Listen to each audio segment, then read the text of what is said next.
Pendant combien de fois ici, on a fait combien d'émissions pour vous annoncer les dangers de l'orpaillage clandestin. Orpaillage clandestin, là, quand ça s'installe dans ta région, 1, la terre se gâte. 2, il y aura prostitution. 3, il y aura la montée de la violence, banditisme, braquage. On vous a expliqué tout ça. Mais les gens font semblant, comme ils n'ont pas entendu. Je viens d'avoir un document du ministère des Finances et du Budget. C'est un document qui n'est pas encore dans le domaine public. Donc il y a certaines informations que je ne vais pas donner. Le document a été signé le 4 juillet 2025. C'est bel et bien un document du ministère des Finances et du Budget. Et l'arrêté, ça veut dire le numéro de la décision, c'est 0540. Je ne donnerai pas le reste. Mais quand on parle aux gens, c'est pour que les gens écoutent. C'est pour qu'ils entendent. Et c'est pour qu'ils prennent des mesures. Et donc, tellement l'orpaillage est grave là, il y a une résolution de l'ONU, la résolution 1373 de 2001. Le gouvernement était obligé d'activer ça. Avec une série de lois, comme des articles 5, 8, 10 et 11 de la loi 2024-360 du 11 juin 2024. Et j'aurais pu citer toute une kyrielle, une pléthore, une foultitude d'informations. Mais au nom de tous ces articles, le gouvernement ivoirien, l'arrêté que j'ai dit là, l'arrêté numéro 487 du 7 juin 2024 subvisé, sont inscrits sur la liste nationale de la Côte d'Ivoire les personnes dont les noms sont cités dans le tableau ci-dessous. Comme je l'ai dit, je ne vais pas donner toutes les informations, mais je vais vous montrer la gravité du phénomène. Nom, prénom et adresse des personnes à sanctionner. Nom et prénom. Diallo I. Sexe masculin. Date et lieu de naissance. 1er janvier 2002. Boaké. Nom du père. Diallo O. Nom de la mère. Feu. Sogona S. Célibataire sans enfant. Nationalité ivoirienne. Pays de résidence Côte d'Ivoire. Adresse Doropo, quartier Château. Numéro de téléphone utilisé 07 79 88. Je saute des informations. Profession officielle commerçant. Sanctionné pour financement du terrorisme. Est-ce que vous m'entendez très bien? Quand on vous dit orpaillage clandestin, je suis en train de vous dire les dangers que vous courez. Sanctionné pour orpaillage, financement de terrorisme ainsi qu'importation de produits pharmaceutiques en dehors des établissements et du circuit officiel. Contrebande, c'est-à-dire trafic de marchandises prohibées, médicaments et non prohibés, pièces mécaniques et denrées alimentaires. Articles 53 et 56 de la loi numéro 2017-641 du 3 août 2017 relative à la régulation des secteurs pharmaceutiques et des articles. Je ne pourrais pas tout lire, c'est long. Ça, si vous avez entendu là, on dit, ils financent le terrorisme. Ils financent les terroristes pour qu'ils puissent tuer les gens. Et un jour là, ça va arriver en Côte d'Ivoire. Ça fait un. Lui, il est ivoirien, non? On met ça à côté. Deuxième personne. Diallo A. C'est un garçon. Il est né le 29e mois 2002. À Moussoua Badougou. C'est au Burkina Faso. Son papa s'appelle Diallo Drissa. Sa maman s'appelle Diallo Fatmata. Il est burkinabé. Il habite au Ghana, hein? Mais il vient faire orpaillage clandestin en Côte d'Ivoire. Son adresse là, c'est SAWL à Soala. Son numéro de téléphone, c'est 07 98 24 66. J'ai sauté des informations. Officiellement, il est éleveur. Mais en réalité, qu'est-ce qu'il fait? Financement du terrorisme, ainsi qu'importation de produits pharmaceutiques en dehors des établissements et du circuit officiel. Contrebande, trafic prohibé de médicaments et de pièces mécaniques. Ils financent le terrorisme. Ils viennent faire orpaillage clandestin en Côte d'Ivoire. Ils prennent l'argent de ça pour faire tuer les gens dans le terrorisme. Quand on vous parle, faites attention. Ah non, lui, il est là au Fantomas, il est là pour parler seulement dans le vide. Le document que je vous lis, c'est un document qui n'est pas encore sorti. C'est un document du gouvernement ivoirien. Mais je ne sais pas dans quelle langue on va vous parler. Quand on vous dit, les orpailleurs clandestins là, chassez-les de vos régions sans état d'âme. On sait de quoi on parle. Mais amusez-vous avec vos vies. De la manière ils sont en train de financer le terrorisme là, dans les autres pays là. Un jour c'est comme ça, ils vont venir dans vos villages là pour vous massacrer vous tous. Asseyez-vous. Asseyez-vous. Vous n'allez pas regretter. Ouedraogo Brahima, c'est un garçon. Il est né le 1er janvier 1996 à Boda. Boda, c'est sous-préfecture de Diegonefla. Son papa s'appelle Ouedraogo Amadou. Sa maman s'appelle Sawadogo Alimata. Il dit que c'est là-bas il vit. Soit disant qu'il est planteur. Burkinabé. Il finance le terrorisme à partir de la Côte d'Ivoire avec l'orpaillage clandestin en détruisant vos terres. Donc vous là, vous êtes un peuple d'inconscients. Ou bien vous êtes un peuple indigne pour accepter ça. Vous les Ivoiriens. Et ça ne vous inquiète pas. Financement du terrorisme, article 10, article 174, 189, 190, 191, 196, 200, 201, 203 de l'ordonnance numéro 2023-875 du 23 novembre 2023 relative à la lutte contre le blanchiment des capitaux et le financement du terrorisme et la prolifération des armes de destruction massive.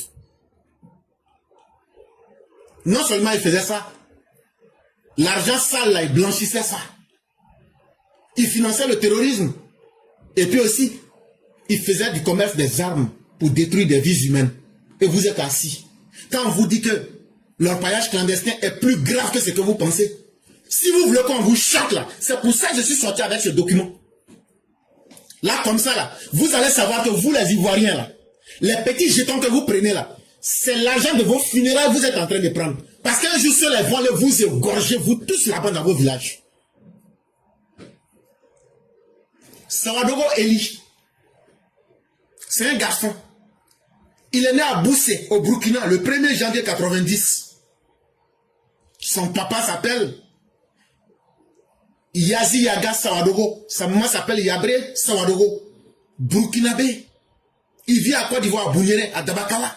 Officiellement, il est cultivateur et en même temps orpailleur clandestin. Mais il finance le terrorisme. Un jour, il va vous tuer, vous tous à Dabakala là-bas.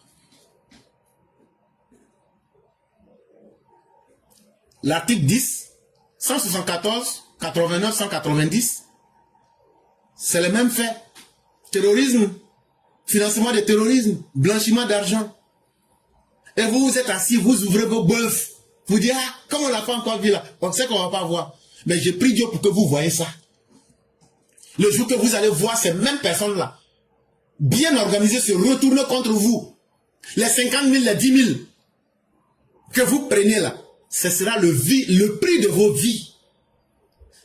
Vos vies auront coûté ces sommes misérables. Et ces personnes vont vous conduire dans les tombeaux. Batianga Moussa, né le 1er janvier 1990 à Potienga, au Burkina Faso.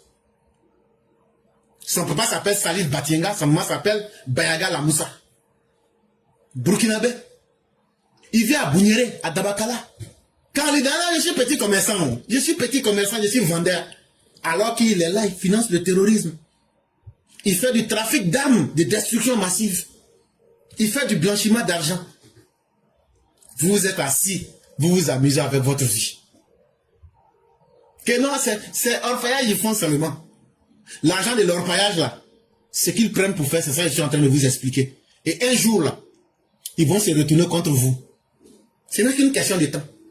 Sawadogo Ibrahim, né le 1er janvier 1985 et 95 à Kihan. Ils écrivent Kihan, K-I-H-A-N, Mali. Son papa s'appelle Mamoudou Sawadogo et sa maman s'appelle Awa Dissé. C'est un Malien. Il vit à Bouniéré, à Dabakala. Orpailleur clandestin, sous couvert d'être cultivateur.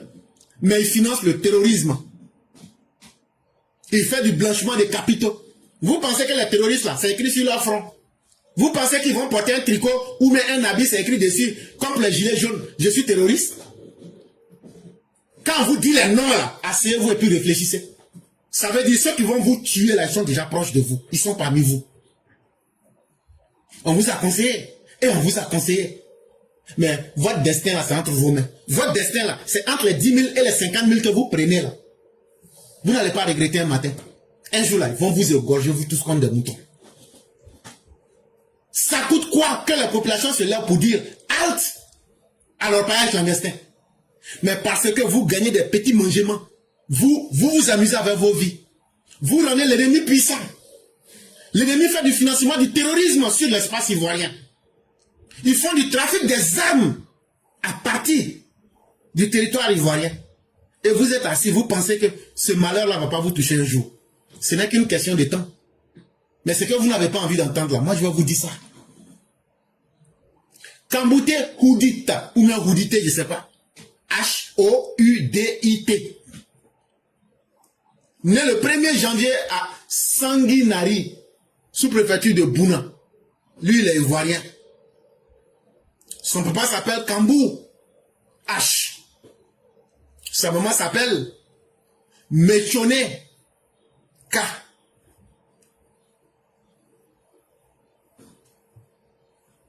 Il vit à Nango. À Koutouba, c'est à Bouna là-bas. Son numéro de téléphone, c'est le 07 10 37 13. Officiellement, il se présente comme acheteur de produits. Alors qu'il est là, il finance le terrorisme. Il fait blanchiment d'argent sale. Il fait du trafic des armes de destruction massive. Destruction, ça veut dire, les armes qu'ils vendent là, ça peut détruire plusieurs vies à la fois. Quand on vous conseille, vous pensez que c'est amusement. Mais conséquences arrivent. Ne soyez pas pressés. Sawadogo Salam, né le 1er janvier 2001 à Soubré. Burkinabé de son état. Son père s'appelle Salif Sawadogo et sa mère s'appelle Kagone Fatoumata. Il vit à Koutouba, précisément dans le village de Nango, de Bango, M-A-N-G-O. C'est une sous-préfecture de Koutouba, à Bouna là-bas. Son numéro de téléphone, 05 75 90 84. Lui-même, il est connu, il ne cache même pas, comme pour les autres là. Lui dit, il est orpailleur clandestin. Il finance le terrorisme. Il fait ce qu'il veut. Il est dans le terrorisme. Il est dans la prolifération des armes de destruction massive. Il est dans le blanchiment d'argent sale. Et puis, ça ne va pas quelque part. Ouedraogo Amidou. Burkinabé, né le 1er janvier 2004 à Doropo. Son papa s'appelle Ouedraogo Ousmane. Sa maman s'appelle Sawadogo Karidjatou. Il vit à Mango, dans la sous-préfecture de Koutouba, à Bouna là-bas. Orpailleur clandestin. C'est la même chose que les autres font. C'est la même chose qu'il fait. Au risque de me répéter. Kamara Issa. Né le 1er janvier 2002 à Sigiri, en Guinée. Son papa s'appelle Kamara Amara. Sa maman s'appelle Kamara Assa. C'est un Guinéen. Il vit en Côte d'Ivoire. Il vit à Mango, dans la sous-préfecture de Koutouba, à Bouna. Lui, le orpailleur clandestin. Tout cela, je vous ai déjà dit ce qu'ils font. Je ne vais pas encore répéter ça. Les biens des personnes subventionnées à l'article 1er du présent arrêté sont gelés. Ça veut dire tout l'argent et tous les biens qu'ils ont gagnés dans le mal qu'ils font là, sous couvert d'orpailleur clandestin là, que tous les biens là, le gouvernement a bloqué ça. Il est interdit à toute personne morale ou physique se trouvant sur le territoire ivoirien de mettre directement ou indirectement à la disposition des intéressés des biens, des fonds et autres ressources financières, tout autre service. Maintenant, toi, tu es là-bas, tu les connais. J'ai cité leur nom. Et ça fait pitié. Je leur ai donné ceci. Je vais les aider. Si on t'attrape là, tu seras considéré comme un terroriste et tu seras jugé par la loi de la Côte d'Ivoire. Et fait à Abidjan le 4 juillet 2025 avec la signature tout. Donc, chers parents, si on vous a lu tout ça, c'est pas vu, moi je cherche. C'est un document officiel. C'est pour vous dire, vous êtes en train de nourrir un monstre. Le terrorisme dont on vous parle là, quand ils vont finir de détruire le Burkina, le Mali là, l'argent qu'ils ont eu en Côte d'Ivoire, dans leur pays clandestin là, ils vont se retourner contre vous pour arracher vos villages.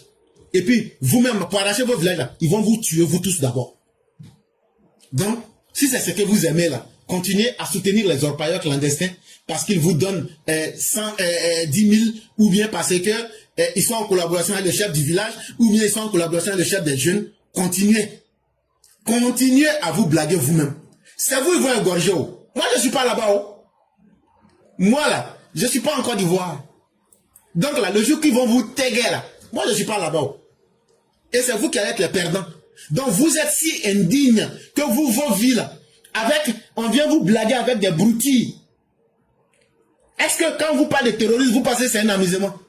Ce qu'ils font dans les autres pays, qu'est-ce qui prouve que demain, ça ne va pas arriver chez nous?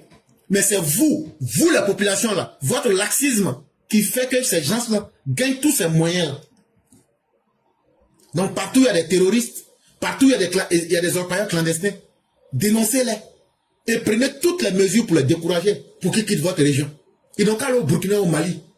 Quand Moussa Kankou partait en Guinée, là, il y a assez d'or qui était versé derrière lui. Il y a assez d'or au Mali. Le Mali, sur la planète Terre, là, est le premier pays qui produit assez d'or. Donc, ils n'ont qu'à aller au Mali, au Burkina, dans l'AES, où l'or même pousse même. L'or pousse là-bas. L'or même là. Ça veut dire, tu prends une bague en or là, tu plantes là. Ça pousse en même temps comme plantation. Ils n'ont qu'à aller là-bas, ils vont aller continuer ça. Et donc, en tout cas pour ma part, on a été plus qu'honnête avec vous. Vous avez entendu le nom de combien d'Ivoiriens? 2. Seulement 2 sur toute cette liste. Ça veut dire quoi? C'est que ces gens-là font en Côte d'Ivoire là, c'est parce que c'est pas leur pays, donc ils s'en foutent. Ils font ce qu'ils veulent. Et vous acceptez ça. Mais en ce moment, vous êtes quoi dans le film? Est-ce que vous là, vous êtes des WC publics? Donc il est temps que vous vous réveillez. Tous les cadres de toutes les régions où il y a l'orpaillage clandestin, les chefs de village, les chefs de jeunes, réveillez-vous. Constituez-vous pour parler à l'autorité et dégagez ces vermines. C'est ce qu'on est en train de vous demander. Et on le demande pour que vous-même vous sauviez vos vies.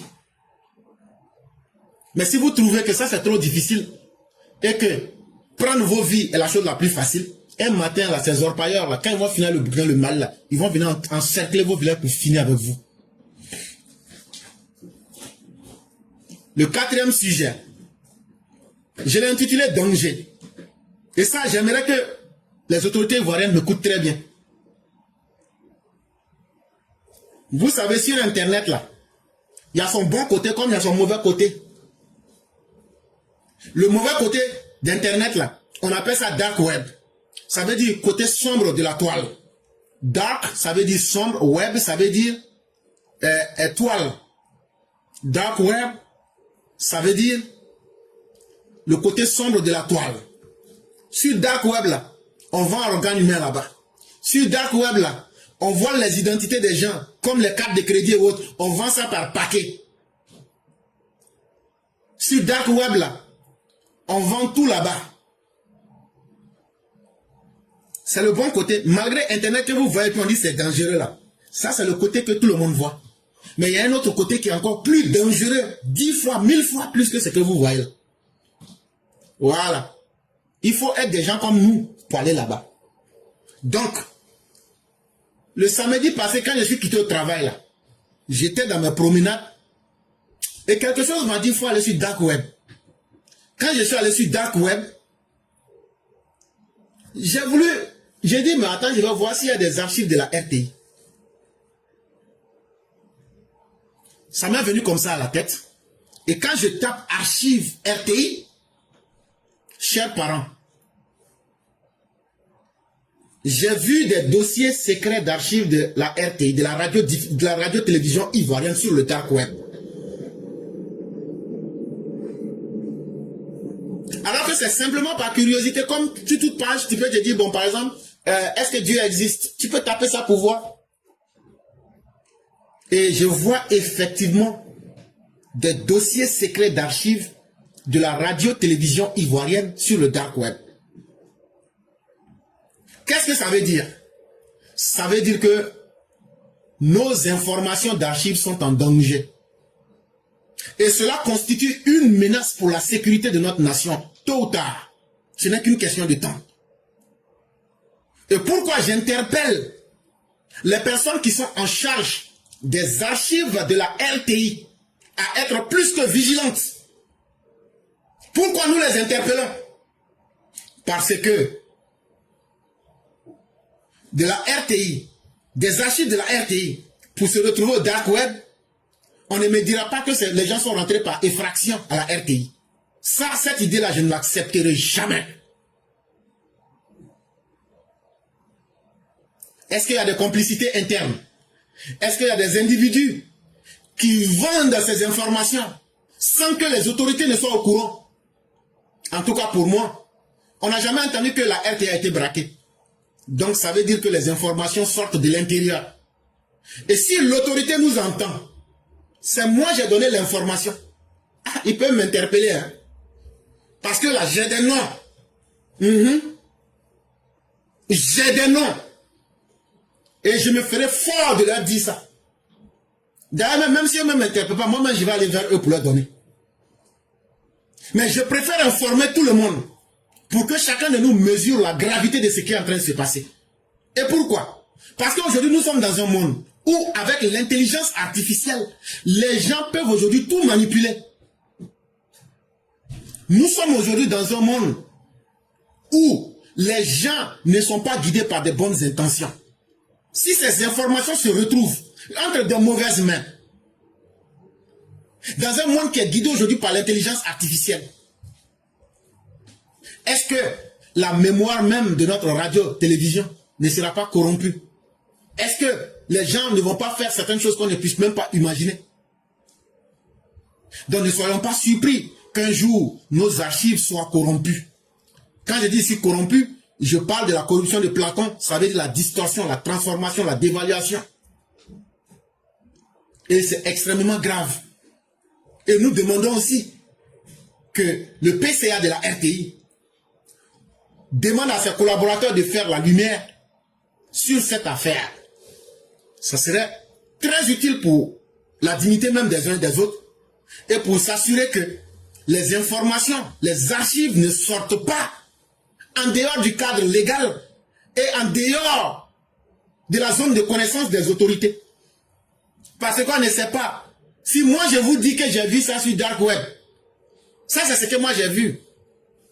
Mais et quelqu'un d'autre. Et ce que je n'ai pas vu. Et qu'est-ce que les gens vont faire avec ça? Et comment ils vont transformer? Et donc faisons beaucoup attention. Ça c'était la 4e information. La 5e information. Depuis la prison, Joël Nguessan présente ses excuses aux magistrats. On dit il a la marque à Joël Nguessan. On dit il présente maintenant ses excuses aux juges de Côte d'Ivoire. Vous vous souvenez? Il y avait un journal là qu'on appelle le mondeactuel.com. Le 17 juin 2025, ce Joël Nguessan là,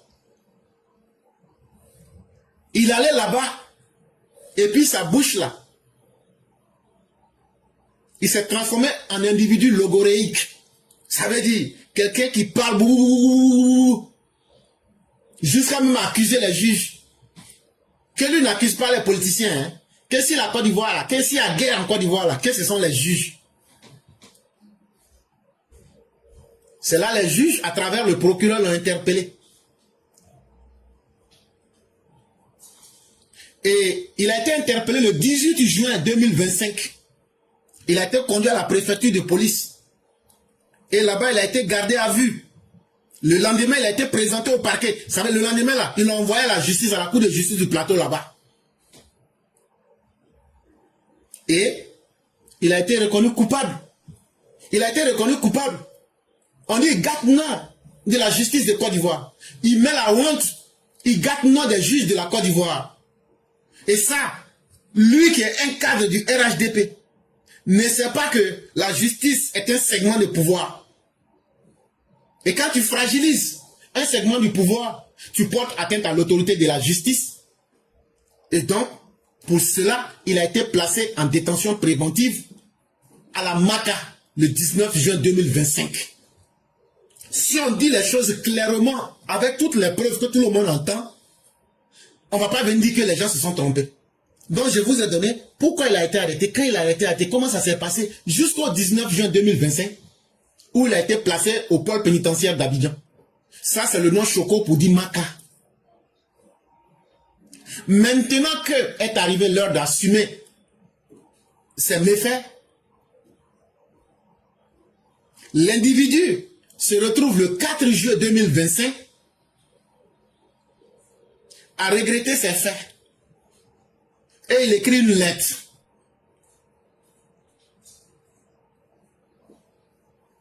À l'issue de mon audition, ce vendredi 4 juillet 2025, accompagné de mon conseil maître Rodrigue Dadje, j'ai réalisé que mon interview avait choqué beaucoup d'acteurs de la justice, notamment les magistrats. Loin de moi l'idée de remettre en question l'autorité de l'institution judiciaire ou, à plus forte raison, de porter atteinte à l'honneur des magistrats ivoiriens ou de les exposer à une quelconque forme de désapprobation publique. Je tiens donc à présenter mes sincères excuses à l'institution judiciaire et aux magistrats pour mes propos tenus dans cette interview. Signé M. Joël Kouadio Nguesson. Maintenant que l'individu se rend compte que ce qu'il a fait est dangereux, il dit simplement, comme lui il est un grand de la République, bon, il va présenter ses excuses et puis bon, on va le libérer quoi. Parce qu'il est au RHDP, parce que lui il est un grand, parce que la justice c'est fait pour les voyous. La justice c'est pas fait pour eux, les grands de la République. Mais nous attendons de voir notre justice. Si cette simple excuse sera acceptée, ça veut aussi dire que tous ceux qui ont volé au poulet, tous ceux qui ont violé et tous ceux qui ont fait des braquages, on va leur demander aussi d'écrire des lettres d'excuses et on va voir s'ils seront libérés. La justice de la Côte d'Ivoire n'a pas dit qu'elle ne veut pas travailler. Que c'est les militants du RDA, ils savent arrêter.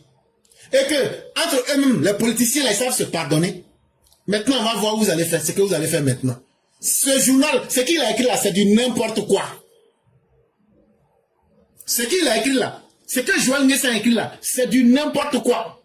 On va voir si notre justice peut aller jusqu'au bout de ses idées. Ou même si c'est une justice émasculée, Sorogium vous l'a déjà dit, on va voir si vous êtes émasculé ou même si vous n'êtes pas émasculé. Mais, ces événements ont un intérêt particulier, c'est qu'on va voir si vous, les acteurs de notre justice là, si vous n'êtes pas des gens qui sont dans du 2 poids 2 mesures, c'est trop facile de faire des déclarations, de s'attaquer à des institutions et demain venir dire, bon, comme c'était le 4 juillet là, je vous demande pardon, il y a mon avocat qui m'a demandé, ça ressemble à un arrangement. Et donc, la justice en Côte d'Ivoire, si vous voulez vous faire coller une étiquette d'une justice d'arrangement, dites-nous, c'est combien on doit payer pour pouvoir vous corrompre. Je n'ai pas dit que vous êtes corrompu, mais en l'état, nous voyons la chose. Parce qu'il s'appelle Joël Nguesson Kouadio. Il suffit d'une excuse, lui va sortir. Mais le braqueur là, lui vous avez demandé pardon, non? Pourquoi vous n'avez pas accepté son pardon? Qu'est-ce qui prouve que Joël Nguesson ne va pas récidiver? Qu'est-ce qui prouve qu'il est mieux que celui qui a la maca? Et donc ce que nous vous demandons, c'est d'être une justice impersonnelle. D'être une justice qui ne va pas favoriser un individu à cause de son statut. Et nous allons vous observer. Et on ne peut rien cacher. Si vous libérez ce monsieur, vous serez obligé de nous dire l'outrage qu'il a fait au magistrat là, il y a une loi qui condamne ça. Et vous allez nous dire la sentence. Et s'il ne va pas faire cette sentence, la condamnation que cette loi dit là, s'il ne fait pas, ça veut donc dire qu'il n'y a pas de justice en Côte d'Ivoire. Et nous allons vous aider à tous démontrer qu'il n'y a pas de justice en Côte d'Ivoire. Parce que trop, c'en est de trop. Il faut qu'il assume ses dits. Être un militant RDR, RHDP n'est pas une immunité. Et de cette même manière, être un opposant ne peut pas être une immunité. Mais si vous permettez que les gens trouvent des petites failles, c'est la justice elle-même qui sera totalement discréditée. Donc pour moi, cette lettre n'est qu'un chiffon. Et la rigueur de la loi doit s'appliquer sans état d'âme. Si vous voulez être cohérent, et si vous voulez que les Ivoiriens vous respectent, et si vous voulez inspirer conscience, en tout cas tout le monde vous regarde. Le sujet numéro 5. Non, pardon, numéro 6.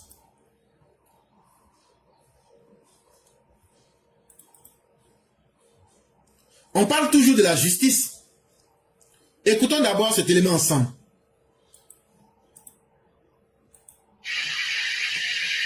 chers camarades peuples de Côte d'Ivoire, chers Ivoiriens, vous voyez ça, non? Vous voyez ça? C'est Machin qui est en train de présenter. Voilà. Allez-y les dire. Allez-y les faire savoir que de la manière sur le Facebook dans ces 2 jours, ils montrent les gripis, les lequets, les bacavets, les quoi là. Allez-y les faire, balancez-moi cette vidéo et faites-les croire que de notre côté aussi on est déjà prêts. Mais on est assis, on ne parle pas.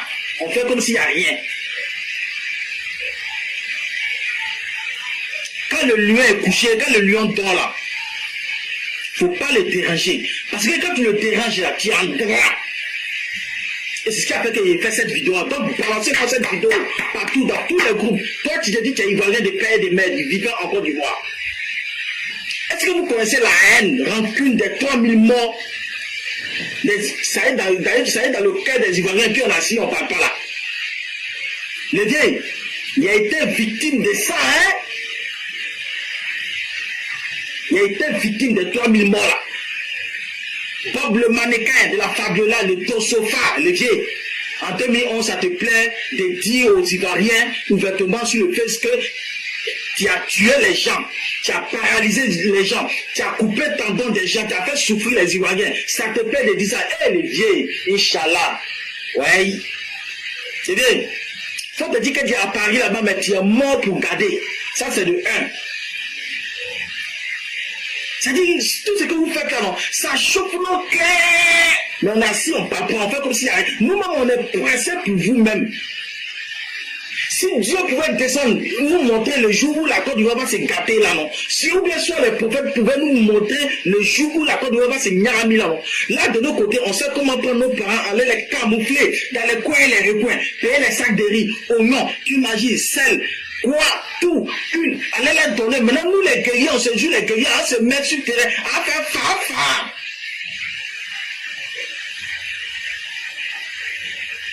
Vous faites comme si Alassane c'est votre président. Alassane c'est le président de tout le monde. Si on est tranquille dans nos coins, c'est parce que moi là, j'ai un sang abbé, et puis il y a un sang djoula. Mais cette fois-ci, c'est une affaire de démocratie, c'est une affaire de vérité. Tout ce qu'on veut, non, on ne veut pas la guerre. On veut qu'Alassane n'a qu'à mettre le nom de Gbagbo, puis c'est fini. Avant là, c'est Gbagbo nous qui fait à Goville. Mais depuis Alassane a pris le pouvoir, sa manière de... Ok. Vous avez entendu, non? Justice de Côte d'Ivoire.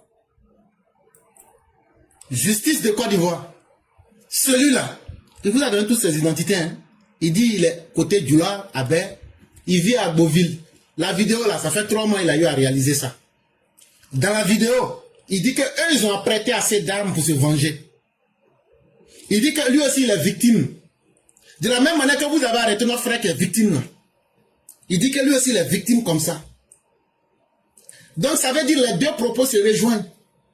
Il y a des victimes des deux côtés. Mais comme vous, la justice, vous n'avez pas travaillé pour condamner les criminels, là, chacun est frustré. Troisième chose, il dit Bob le mannequin a dit qu'il a paralysé certaines personnes. Mais Bob le mannequin est sorti en réaction à des messages violents. Donc ça veut dire, le fait que la justice n'a pas condamné les vrais criminels là, il y a un cycle de violence où on s'attend. Où tous les deux camps sont prêts. Ce n'est même pas une affaire d'élection. Il vous a dit qu'eux ils ont assez d'armes. Bon, de la manière eux ils ont assez d'armes là, c'est comme ça aussi que les autres aussi ont assez d'armes.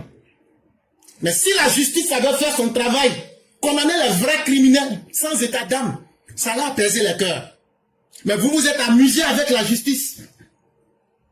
Aujourd'hui là, vous allez mettre les gens en prison pour des messages de violence. En tout cas, ce jeune là, il est à Beauville. Ça fait 3 mois, mais vous ne l'avez pas attrapé. Qu'est-ce qui fait que lui, vous ne pouvez pas l'attraper? Et puis, c'est nous, notre frère, vous attraper. Ce qu'il a dit là, ce n'est pas un message de violence aussi. Il n'a pas menacé la vie de Bob le mannequin. Il l'a dit, tout le monde a entendu.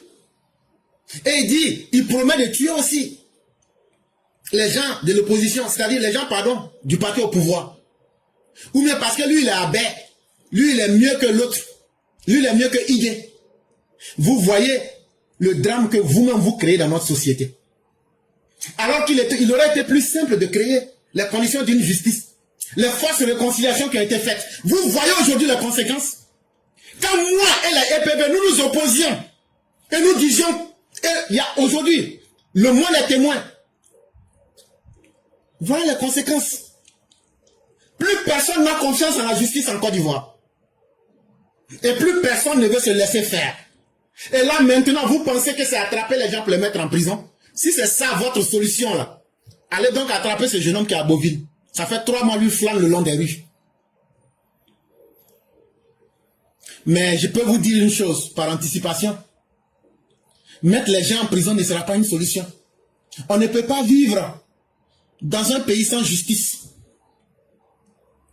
Et c'est l'incapacité des uns et des autres à jouer leur rôle qui nous a conduit à tout ça.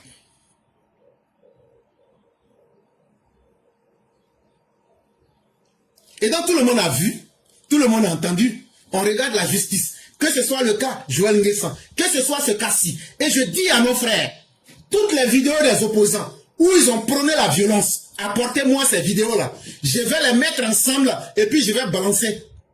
Pour que chacune de ces personnes soit arrêtée. Là, comme ça, quand ils vont arrêter les gens du RDR, ils vont arrêter les gens de l'opposition, on sera tous beaucoup en prison. Au lieu de chercher à traiter la cause, vous voulez badigeonner ce que vous voyez pour donner un semblant de justice, pour impressionner qui? Alors que le mal est dans le cœur des gens. Que ce soit l'opposition, que ce soit le parti au pouvoir, le mal est dans le cœur de tous les gens. Parce que la justice n'a pas joué son rôle. Au lieu de vous en prendre à vous-même et à vos incapacités, à ne pas donner alors que vous prenez des salaires, à ne pas donner le résultat escompté. On ne vous a pas demandé de faire de la sélection. On vous a demandé de juger chacun selon ce qu'il a fait. Voilà aujourd'hui que les événements vous dépassent, les événements vont plus vite. Vous arrêtez quelques individus pour dire, si vous faites message de haine, on va vous mettre en prison. Ok, attrapez-nous tous, mettez-nous tous en prison. Vos prisons seront remplies quand il n'y aura plus d'espace.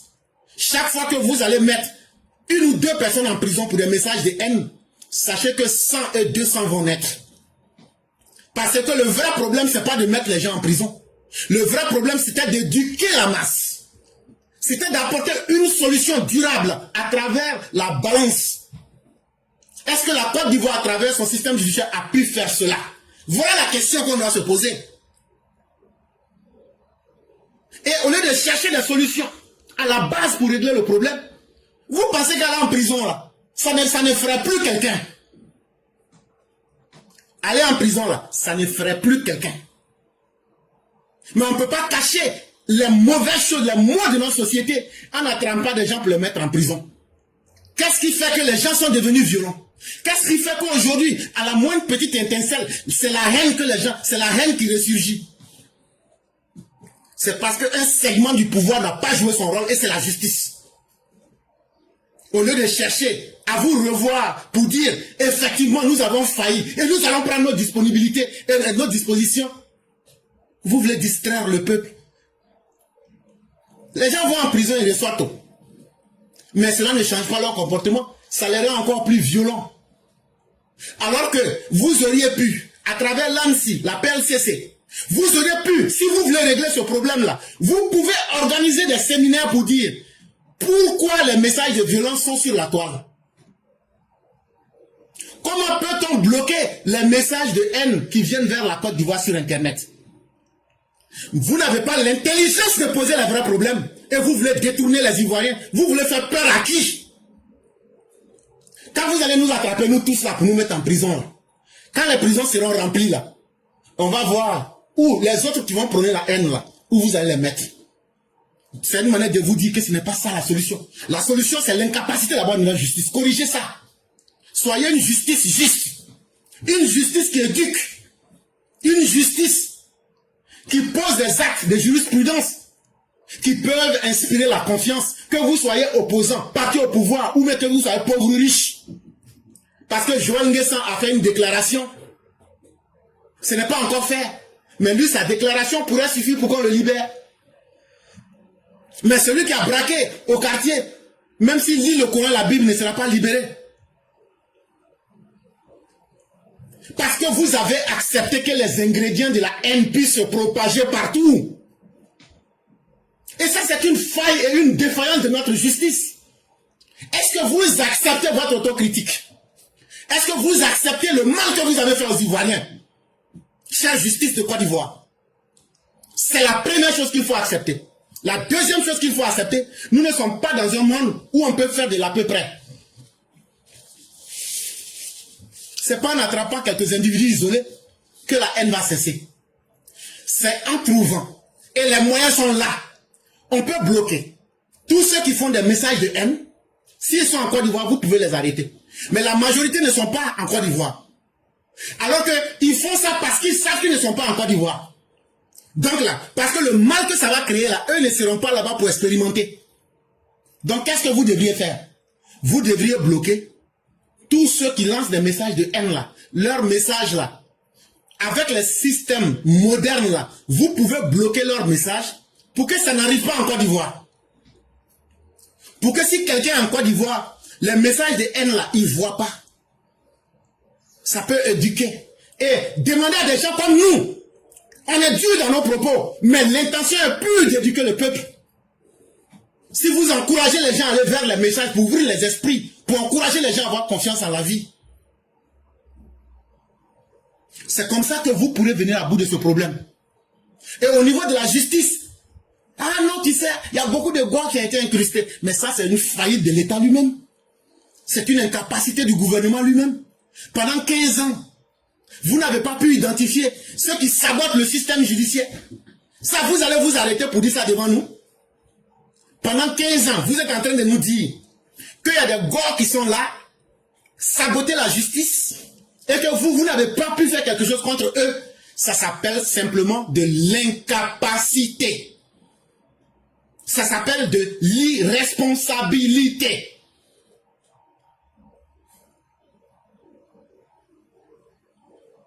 Non, tu sais, les gars là, ils sont beaucoup dans la justice. Hey, chaque année des magistrats sortent. Vous aurez pu nommer des magistrats intègres, identifier les malfrats véreux, leur mettre sous les ordres des magistrats corrects pour que ceux-ci vérifient leur travail et remettre notre justice à pied. Vous ne l'avez simplement pas fait. Comme si la justice n'était pas quelque chose qui soit important pour les Ivoiriens. Vous avez créé les conditions de l'état de nature, de désordre. C'est dans les esprits. Et aujourd'hui, vous voulez badigeonner les faits avec quelques condamnations sporadiques. Ça ne se passera pas comme ça. Vous prenez des salaires, vous allez faire votre travail. Vous allez faire votre travail de gré ou de force. Sinon, justifiez le pourquoi des salaires que vous avez pris et des honneurs que vous avez reçus. Ayez de la respectabilité pour le temps que vous avez passé à l'école. Et permettez à cette Côte d'Ivoire d'avoir une chance en pratiquant la justice et en quittant dans la justice sélective. C'est tout. Sinon, mettre les gens en prison ne sera pas une solution. Tant qu'il y aura des opposants pour lancer des messages violents, écoutez-moi très bien. Tant qu'il y aura des opposants pour lancer des messages violents, même s'ils font ça de suite là, nous on va répliquer violemment à l'instant T. Donc mettre en prison là, c'est une fausse solution. Non, on a arrêté, c'est pour inquiéter les deux camps. Hey, même la mort ne nous inquiète pas. C'est ce qu'on est en train de vous dire là. Les deux camps disent qu'ils vont s'affronter puis se massacrer. Parce que chacun veut se faire sa propre justice. Mais depuis 2020, je vous avais averti sur ça ici.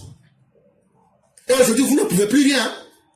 Puisque le monsieur a dit dans sa vidéo qu'eux, ils ont apprêté assez d'armes. De la manière qu'eux disent pour eux là, c'est comme ça aussi que les autres aussi disent pour eux.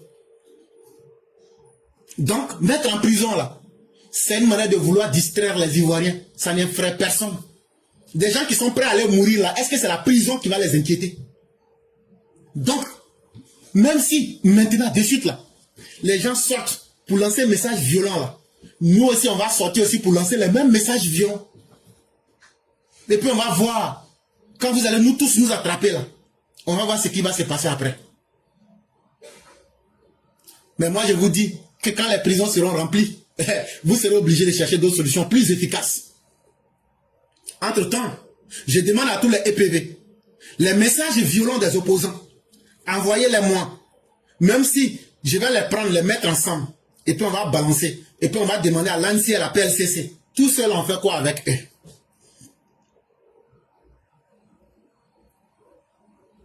Donc, envoyez-moi les vidéos. On va mettre la justice. Et on va emmener la justice à faire son travail. Là, comme ça, ils vont attraper tous ceux qui font les messages de violence. Quand ils auront fini d'attraper tous ceux-là, on va voir ce qu'ils vont faire avec eux. Au lieu d'attraper quelqu'un pour le mettre en prison, sans traiter la cause. Tant que les criminels seront fiers de narguer les victimes, la violence ne finira pas. Parce que la violence naît d'abord dans les esprits. Et ça, au lieu de chercher à traiter cette cause, vous pensez que c'est en inquiétant les gens que les gens auront peur. Des gens qui vous disent nous sommes prêts à aller à la mort, ce n'est pas la prison qui peut les inquiéter. Et donc, voilà des opposants. Écoutez-les très bien. Ce qu'ils ont fait. Qui peut accepter ça? Et ces mêmes personnes-là sont là pour dire ce qu'on a fait, les Damona Pika, ce qu'on a fait avant là, c'était petit. Écoutez ça là. Quand la police m'a pris, les civils me frappaient avec des bois. Ils me lançaient des coups de poing. Ils ont commencé à me déshabiller. Le policier même qui m'a sauvé la vie, lui-même, il a reçu des coups à cause de moi.